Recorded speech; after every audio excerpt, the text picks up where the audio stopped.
Westerback, and he's an OCD advocate, professional speaker, podcast host, and an author of You're Not Alone, who was diagnosed with obsessive compulsive disorder in 2016. During that time period, he experienced severe anxiety, deep depression, and thoughts of suicide. After hitting his rock bottom moment, he sought help and started to recover. Through his recovery process, he now travels the country sharing his experience of living with OCD and educating thousands of students on the fundamentals of mental health. Welcome to the show. Thank you, Christina, for having me here. I'm really excited to have this conversation with you today. Yeah, absolutely. You know, one of the things in kind of connecting with you is, well, you have a book, right? And I think anybody who has a book and a podcast, of course, you know, having lived experience with OCD, I think it's really, I think, important and critical to continue to, you know, get that advocacy and the word out. And especially, I think, being a male. And I think there's, you know, sometimes certain things specifically that for that population that can be experienced. So I wonder if you won't mind sharing with us kind of how did the book generally come about and kind of what brought you to want to write that? I know it's a big question, but I'm sure you'll walk us through it. It's a great question. And I'll tell you, the first thing is that it was completely unexpected. I graduated from university with a degree in economics, just to frame up how completely unexpected this path was, how I believe in what Steve Jobs said, where you can only connect the dots looking back. So you just have to put some sort of faith and trust in the universe that there's a plan for you. And for me, I really feel like that is the case, because for me, writing the book, I didn't have that as like the 10-year life plan, having the podcast, cultivating an audience to serve the OCD community.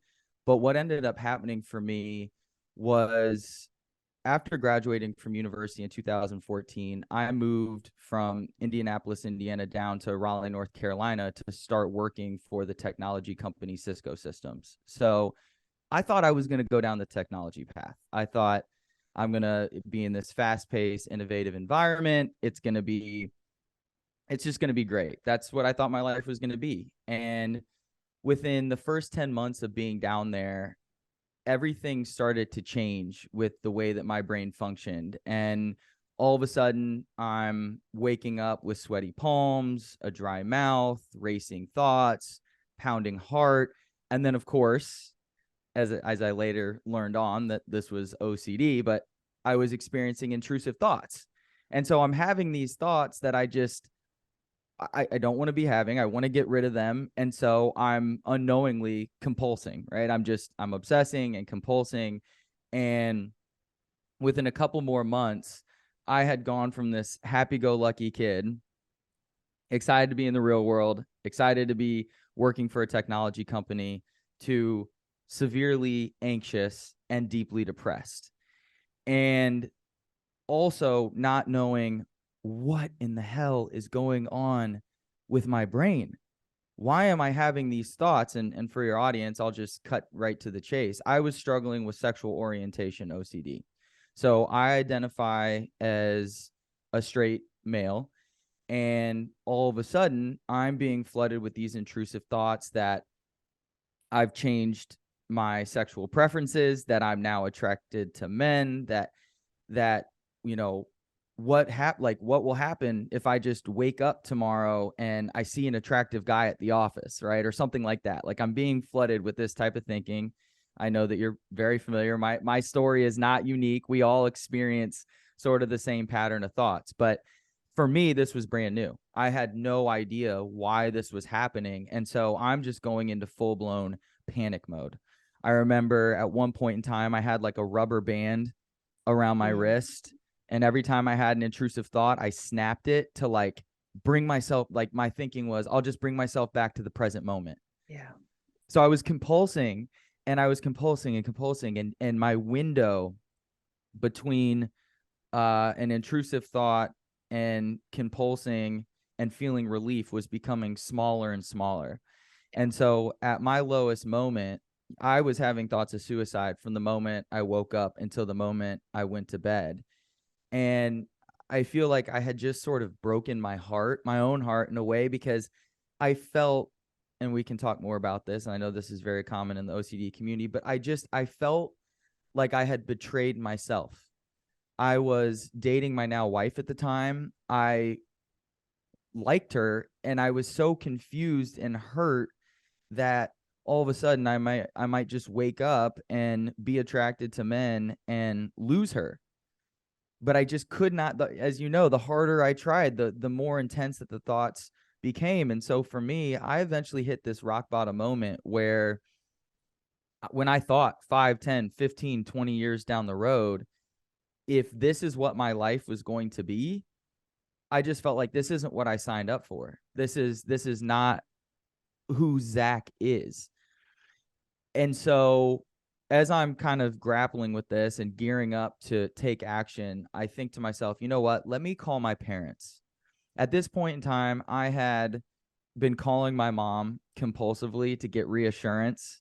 Mom, when I was a little boy, was there ever anything, did I ever do anything to make you think that maybe secretly I was attracted to other little boys?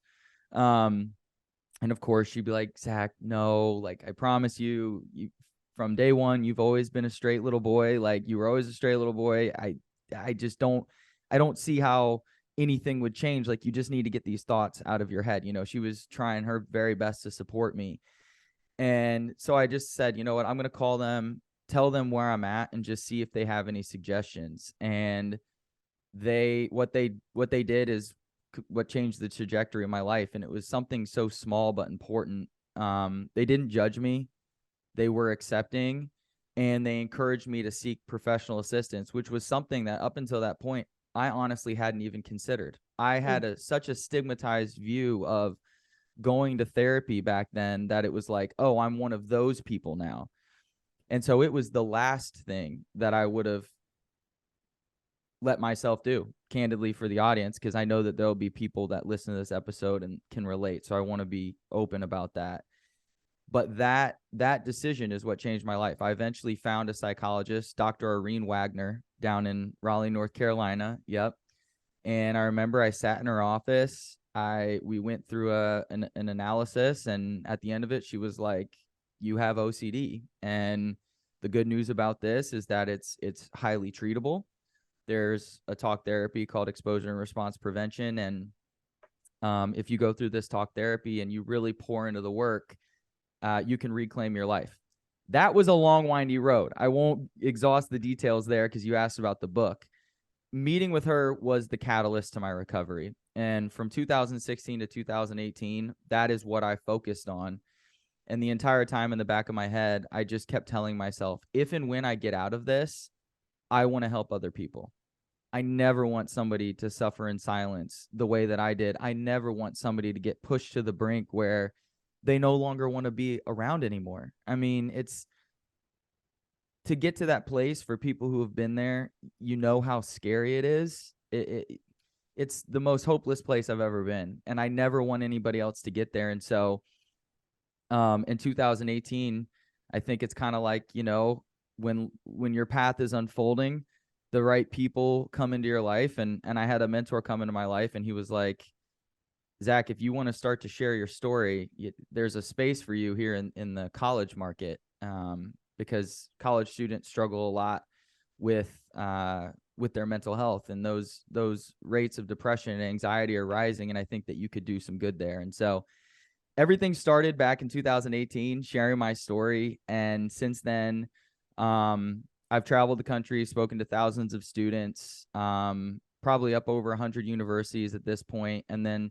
to your question, through his encouragement, I ended up writing and publishing my first book, You're Not Alone, which is a guide for 18 to 24-year-olds to help them overcome anxiety and depression. And it's everything that I wish I would have known at the start of my journey. And I'm really proud to say that we're selling in over a dozen countries. We've sold thousands of copies of the book, and I feel like it's doing what it's supposed to do. And so really my day-to-day is spent advocating for individuals with OCD and then depression and anxiety on a larger scale, educating that 18 to 24-year-old range, and really just pouring into the OCD community, because as you know, it's OCD is not a life sentence. by any means, but it does require that you live a certain lifestyle to get the most out of your brain. And so I'm really committed to helping people on that path. Long-winded answer, but here we are.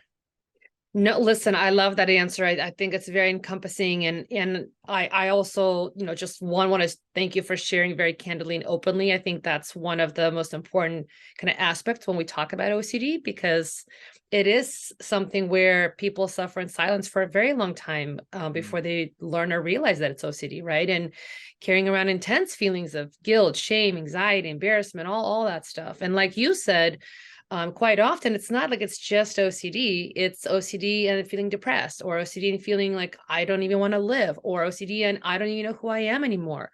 Right. So many kind of profound doubts and really losses. Right. And, being able to come out on the other side, finally, it's a journey. It really is a journey, and to really come back home, if you will, to yourself and really kind of reclaim and reconnect. Okay, this is who I am. I'm back to that clarity in my values and, kind of the life I do want to live, and knowing that, it's not always going to be, the rainbow and roses, but even when it rains, it's okay. Like I have the tools, or I can get an umbrella, or I can grab that extra jacket. Right. So just like with OCD, it's like, okay, I know what to do with the thought. I know how to move through it. Right. Because I understand the mechanisms of how things work.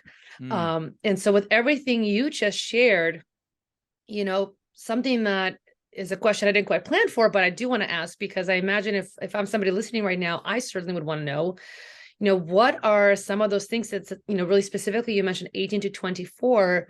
What are some of those things that you discuss or offer in the book? Obviously, we can't go through the whole book, but, are there just some highlights that, you wouldn't mind sharing? Because some of my audience is actually in that age range as well. Yeah, absolutely. And if you ever see me looking over, I'm jotting things down that you said. I loved what you said about coming back home. I've never heard that said before, and it's so true. I do feel like I've come back home, and home for me has always been a comforting place. I know for some people home is not, but for me, home is a comforting place, and it feels comforting to know that I have the tools, that no matter what sort of thoughts pop up in my head, I have the tools. I can always dig into my tool belt. And I expect to have intrusive thoughts. People still ask me to this day, I get DMs, Zach, I want to get like you. I want to never have an intrusive thought again. And I'm like, wait a minute, time out. Let's talk about this for a second. I have intrusive thoughts every single day. To me, they're just junk content now. They don't have any meaning or value. And that has come from reps and reps of exposure and response prevention. That has come from what I call micro exposures, doing things on the fly. But yeah, coming back home and moving through it was the other thing that you said. I had a post on Instagram today, but the only way out is through with OCD.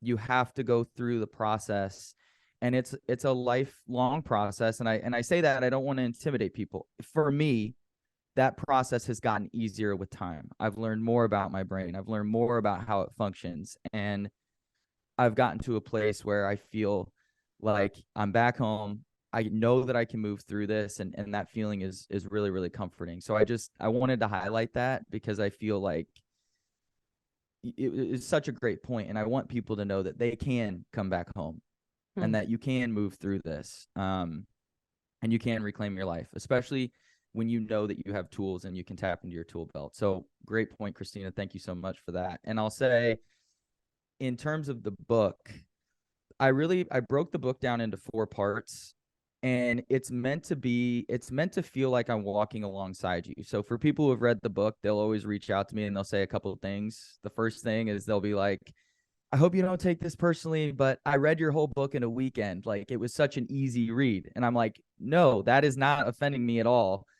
I wrote the book with my 2016 self in mind, when I was anxious, depressed, and struggling with thoughts of suicide and couldn't think clearly. I needed a resource that I could get my hands on that I could read in that state. So I wrote a really relatable book.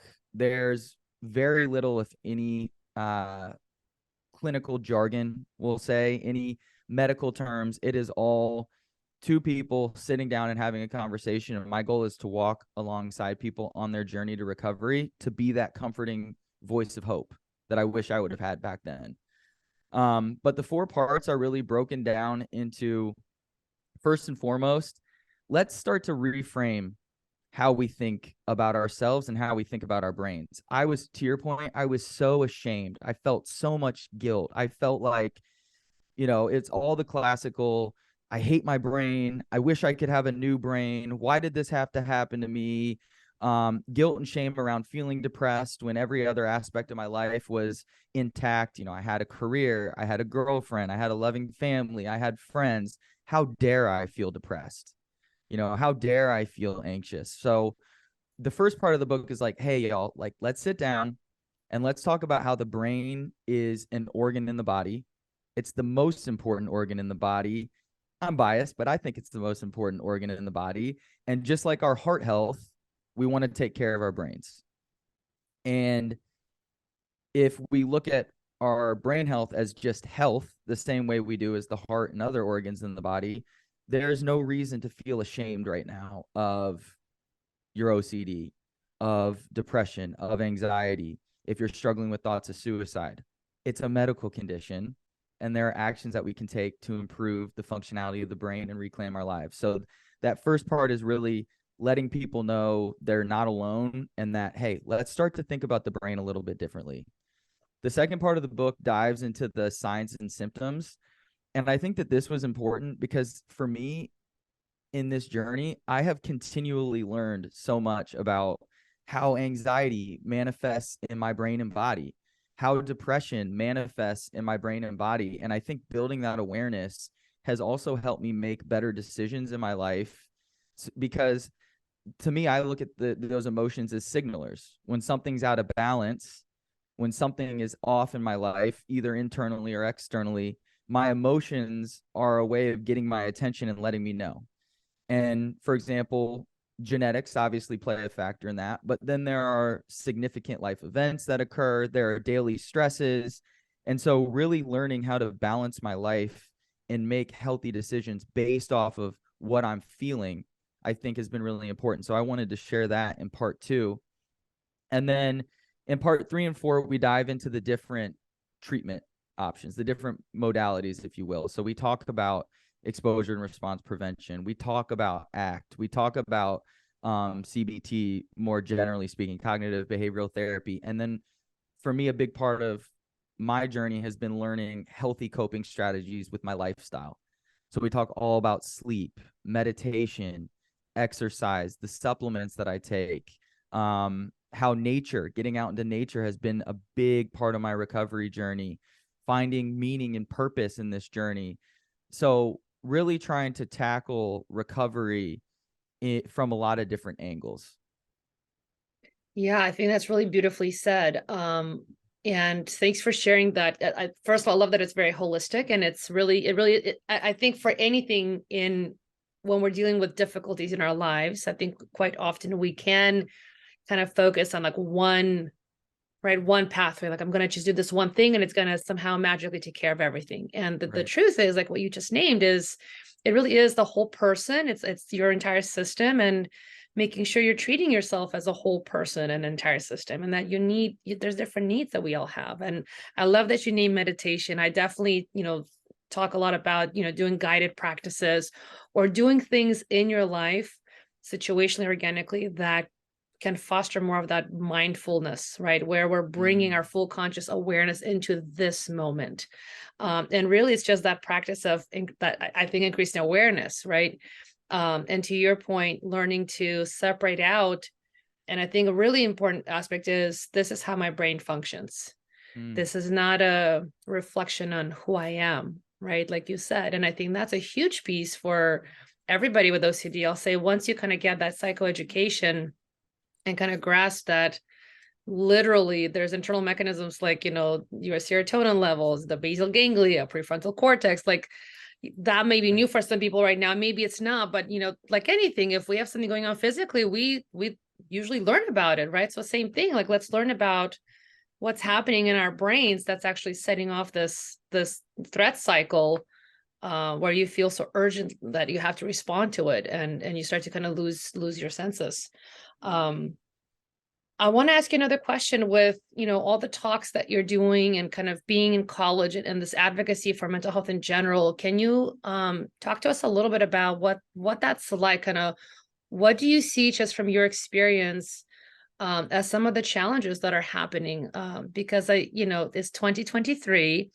In many ways, I guess maybe for me, I thought, oh, we're going to be a lot further along, but I think in many ways we're still not really, right? And I don't know for you, but I know for me in my personal life, so many times people say things like, "Oh, we're all OCD. Oh, I'm OCD," and so countless of times I have to constantly, re-educate, which is fine. But I'm just curious from your standpoint, since you go to so many different universities and you're doing so much advocacy in that way. What do you see as a challenge to kind of help overcome some of this, the stigma, really? Yeah, I love that question. And one thing that you touched on, and I'm learning this in my advocacy, so I wanna touch on this real quickly, because I felt that the neuroscience was very empowering, to your point where you're talking about the different mechanisms in the brain and how they function and how they're working together can create situations like OCD. What I ended up learning through my advocacy and having so many of these conversations is that a lot of people felt disempowered through the neuroscience because they almost felt like, well, what's the point? This is just how my brain is. This is how my brain is wired. If I'm going to have to do this for the rest of my life, like almost identifying, I am OCD. I am a depressed person. I am an anxious person. And it's because of the neuroscience. So I think for that group, right? Because there are some of us that feel empowered by the neuroscience. I'm in that camp. It sounds like you are as well. There are also some people that I think the neuroscience can make them feel hung up and feel hopeless. And what I would say to that is, you are not your anxiety. You are not your depression. You are not your OCD. Those are mechanisms that are running in the background. And every single day, you have agency and choice to live the life that you want based on your values, which you touched on earlier, Christina, regardless of how you feel. And what's interesting is that what I've learned, and then obviously you can probably speak to this too, and what the studies have found is that when we start to relinquish this like need to get rid of the anxiety or get rid of the depression or get rid of the intrusive thoughts, in a lot of cases, they sort of trickle and fall away with time. Again, intentionality, doing ERP, meditating, exercising, living that holistic lifestyle. Meditation for me is this, besides therapy, meditation is the single most important thing that I've ever incorporated into my life. I've meditated over 40,000 minutes. I started back in 2015. Not a single day goes by that I don't meditate for 10 to 15 minutes. And I think that it's one of the biggest reasons why I've recovered to the level that I have. But another big part of that, I think, in the mindset that I've had is, a long time ago, I let go of the idea that I needed to cure myself from OCD, or that I never needed to have another intrusive thought again, or that the only way that I could function and be happy in the world is if I didn't feel anxious or if I didn't feel depressed. And when I started to loosen my grip on the need to not feel those emotions, while also living intentionally, doing ERP, meditating, exercising, taking supplements, doing things that make me happy, finding meaning and purpose in my life, the levels of depression began to trickle and fade. The levels of anxiety began to trickle and fade. And I would say that for me, my anxiety kind of comes and goes in waves. And I would say that with the intrusive thoughts, that by letting go of this need to have control over them, I feel like they have faded with time. And so for the group that thinks that they're doomed by their neuroscience, it's not a life sentence. You can still experience these symptoms and live a life that you value. And all you have to do is wake up and live intentionally. Prove to yourself every single day that you are the person that you want to be. And the beautiful thing about that is that you can do that through your actions, regardless of how you feel. So I never want to discount how somebody feels. And certainly there are days where I'm just not feeling it, and I lay around on the couch, and I call it a brain day. I think everybody deserves to have a brain day. But for me, my goal is just to not let too many of those brain days stack up, and to live intentionally through my actions, and just trust the process. So a long-winded answer, but I wanted to touch on that. I don't know if you have any thoughts there before I jump into the question that you had previously.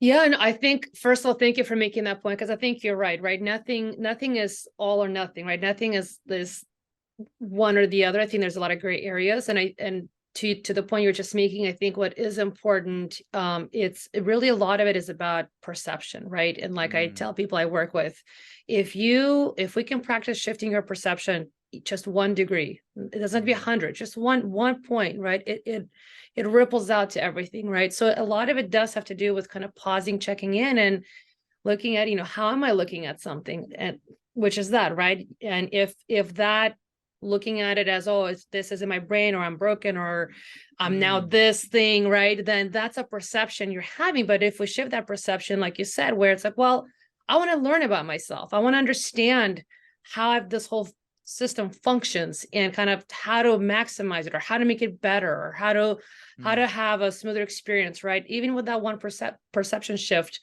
it can really impact everything, right? And so I think that's an important point that you were just making as well, and reminding people, right, that you're not, like, we don't say I am cancer, I am diabetes, like, no, I have it, like I have this thing, but okay, right, that doesn't have to impede my ability to actually live. So it's like, okay, I have an anxiety disorder, but that also doesn't mean I can't still live my life, right? And I think that's what we talk about when people over identify with this thing. But it makes sense, because for those listening and people who have OCD, and I have it myself, when it hits, it takes over. I mean, it really is so intense. Like I frequently say, your system gets completely hijacked, and it's really difficult then to tell, what's going on, what's up, what's down, and but again, if you keep practicing the different tools that are available to treat OCD, with time, you get to learn the overall process of how OCD works. So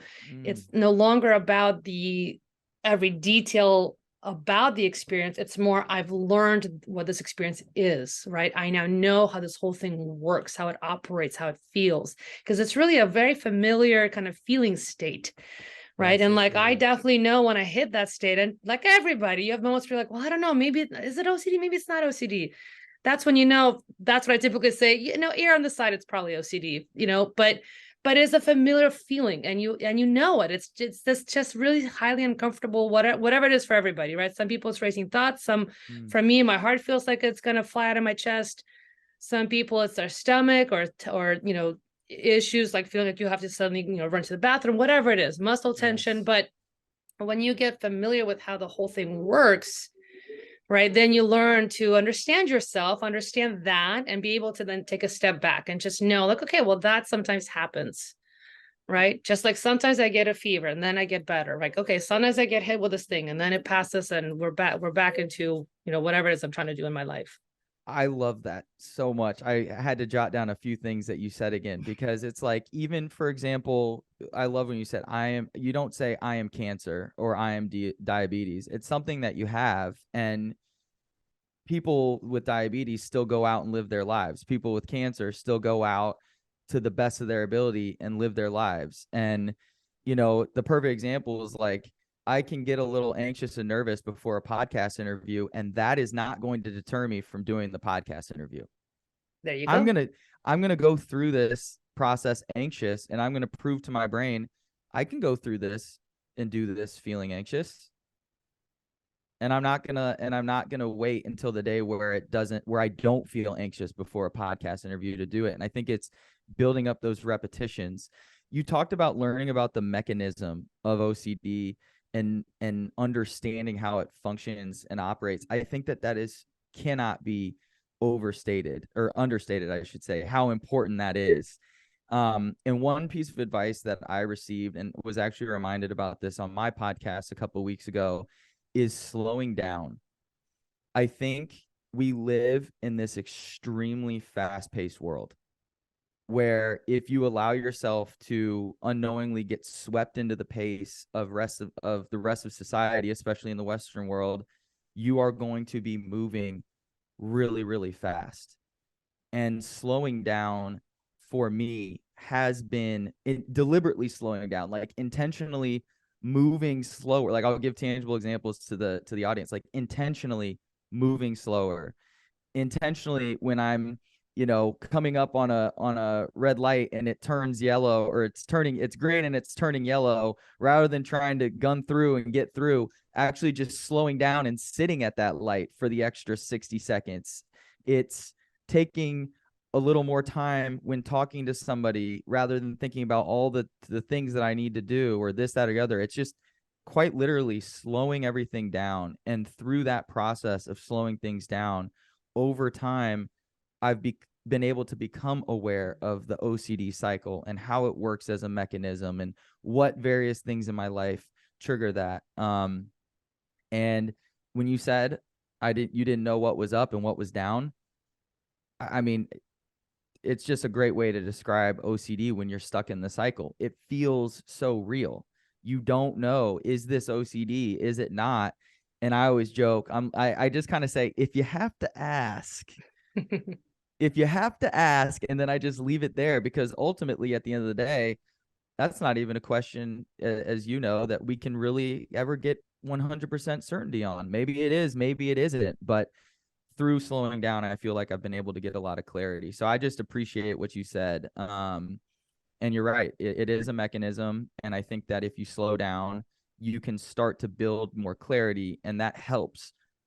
For me, at least, it's been helpful to know what is up and what's down, and being able to live a values-based life. Absolutely. Yeah. Thank you for pausing and highlighting some of these things.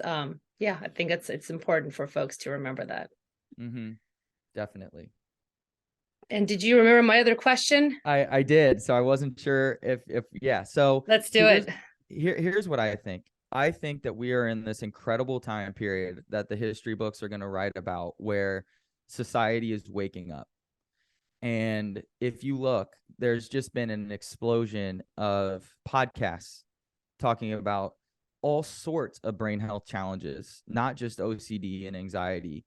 There's been an explosion of nonprofits that are committing resources and time and money and expertise to researching different brain health challenges. There are so many advocates like you and I across the globe. And now more than ever, we are connected through our phones, through our laptops, through social media, to be able to have these conversations. I connect with people all over the world every single week, and it's a blessing. One day it's Mexico City, the next day it's the UK, the day after that it's the Philippines, then it's Australia, then it's Africa. And I think that while I still hear terms like I'm so OCD and this, that, and the other, I think that on the micro level, that's going to happen. But at the macro level, I think that we're in this incredible time period where people like you, people that are out there putting on podcasts, having these conversations, the innovators in the space, I think that we're going to see this massive explosion of an awakening of society, this mass scale awareness where we're more compassionate and understanding. And I just think, like, sometimes, I experienced the onset of OCD in 2016, and I just count my blessings, because I've had people on the podcast that even in the 90s, that's when they experienced the onset of their OCD. And in the 90s, the conversation was just so incredibly different. And it's crazy to think that now that's 3 decades ago, but in 30 years, because I've had these conversations, I know we have made progress, and I think that we're going to continue to make progress. And I don't know, I guess it's the advocate in me, but I'm very bullish for the future. And I think that we are waking up as a society. We're becoming more compassionate, generally speaking, as well as how it pertains to OCD. And I think that there's just going to continue to be more and more awareness, education, and resources coming out to help people on their journey. That's beautiful. Thank you so much. And I would love to lastly just say thank you so much for coming on the show. And how can people find you if they want to find you? Yeah, absolutely, Christina. So the main way that people can connect with me is either my social, which is just at Zach_Westerback. Westerback is spelled with all E's. Zach is spelled with CH, ZACH. So Zach_Westerback. Or you can go to my website and check out everything we have going on there. You can find the book. I do one-on-one coaching services, everything about my speaking. You can learn about the OCD online community that's coming out this year, as well as some e-courses to teach people different mindsets to help them on their journey with OCD. You can find all that on the website. And that is at, and my podcast, the You're Not Alone podcast, at ZachWesterback.com. Perfect. Thank you so much, Zach. Thank you.